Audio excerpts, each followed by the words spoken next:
Buongiorno a tutti da Valvasone, piccolo e delizioso paese in provincia di Pordenone, a pochi passi dal tagliamento. Un paese forse di origine romana, senz'altro tardo antica, ma le prime notizie certe, i primi documenti risalgono al XIII secolo. Il castello, di cui parleremo più tardi, è infatti del 1218. Ma qual è il pregio turistico di questo piccolo paese? Il fatto che ha mantenuto praticamente intatto il suo centro storico, con dimore signorili che vanno dal XIV al XVII secolo. Qui a Valvasone si è anche fermata la grande storia. Nel 1499 vennero fermati i turchi dagli abitanti di Valvasone e per qualche notte si fermò, sempre nel castello di Valvasone, anche Napoleone. Ma di queste e altre cose parleremo più tardi nel corso del nostro collegamento con i molti ospiti che saranno a farci compagnia. Vediamo sulla cartina dove comincia oggi il nostro viaggio in Friuli Venezia Giulia.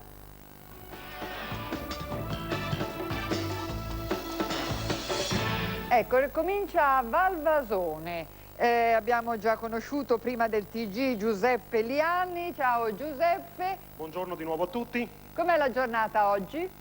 Beh, diciamo che oggi è una splendida giornata, fa un po' freddo però c'è il sole, il che rende ancora più suggestiva e gradevole questa piccola cittadina in provincia di Pordenone, Friuli Venezia Giulia, come avete detto dallo studio. Una cittadina che qualche decennio fa Pierpaolo Pasolini, che qui insegnò alle scuole medie, definì città del silenzio. Allora una definizione giustificata, era un borgo contadino, quasi isolato dalle grandi vie di documentazione, ricco comunque di storia. Oggi molto è cambiato, al posto dell'agricoltura c'è l'industria, ma ripercorriamo la storia di questo piccolo borgo contadino in questo servizio del collega Piero Villotta.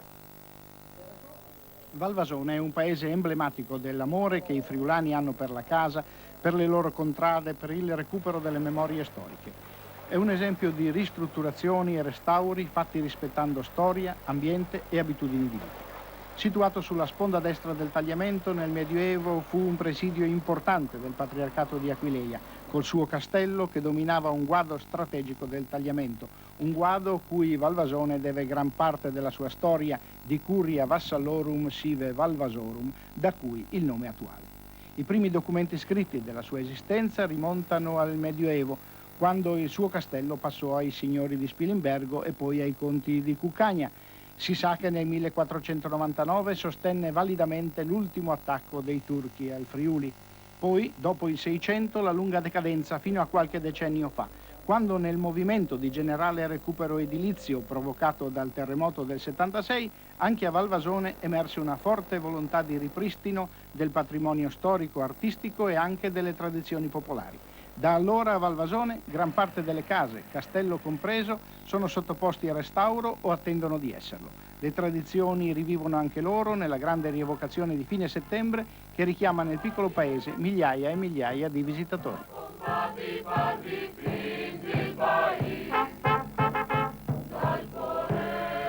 Abbiamo parlato di rievocazione storica, quindi ritorniamo indietro di 4 secoli. Una delle glorie locali di Valvasone è proprio Erasmo da Valvasone, un letterato che è stato attivo nella seconda metà del XVI secolo. Perché, professoressa Rizzolatti, questo autore merita di essere ricordato? Ma perché è una figura di cerniera, è una figura che si colloca all'altezza della controriforma e quindi la letteratura, la poesia, le volgarizzazioni, le traduzioni delle tragedie greche e gli interventi appunto di Erasmo da Valvasone sono di cambiamento, di transizione verso i modelli del barocco. Diciamo che è un poeta sicuramente un poeta manierista. Possiamo dire anche una cosa importante, che Erasmo da Valvasone ha scritto a favore delle donne. Per un autore del 1500 è una cosa abbastanza singolare. Abbastanza singolare perché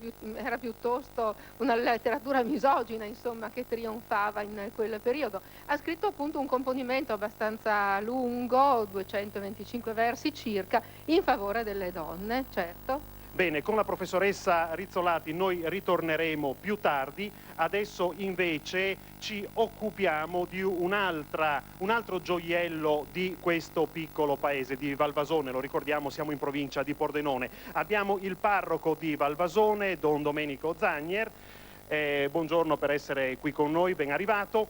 Dunque, innanzitutto una singolarità tipica di questo paese. Lei per amministrare i sacramenti ha bisogno del permesso del conte, è vero, una sorta di gius patronato. Sì, più che amministrare i sacramenti, per essere nominato parroco della parrocchia del Santissimo Corpo di Cristo.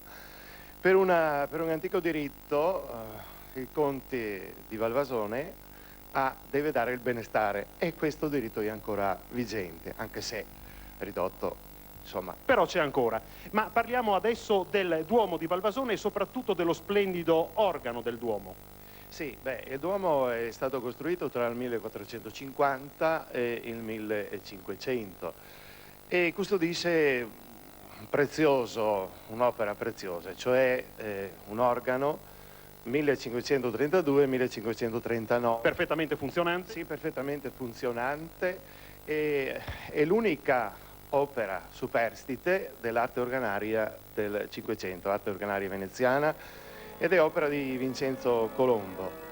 Diciamo che c'è un altro gioiello che riguarda l'organo, non come strumento, le antine dipinte dal Pordenone. Sì, dal Pordenone e completate dal suo discepolo Lamalteo.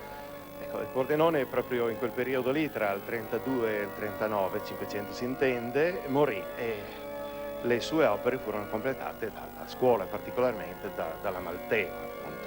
Bene, per il momento abbiamo concluso qui Giuseppe, da Valvasone. Sì. Giuseppe, dunque, volevo risentire queste note dell'organo, ringraziare il parroco di Valvasone per averci aperto la sua chiesa e poi...